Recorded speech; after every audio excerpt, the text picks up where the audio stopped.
Hi everyone, and thanks for stopping by. Today I'm going to show you just how easy it is to book a student study room at Craven Community College.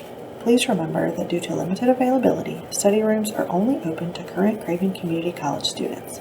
The first thing we will need to do is navigate to the library website. From the Craven Community College homepage, click on Attending Craven, and under Support Services, click on Library. Now you have reached the library homepage. Once you are on our homepage, simply click on Services and book a student study room. This takes you to our study room calendar. On the left, you can click on the calendar icon and choose a specific date. Let's look at tomorrow. As you can see, times that are unavailable will show up in red.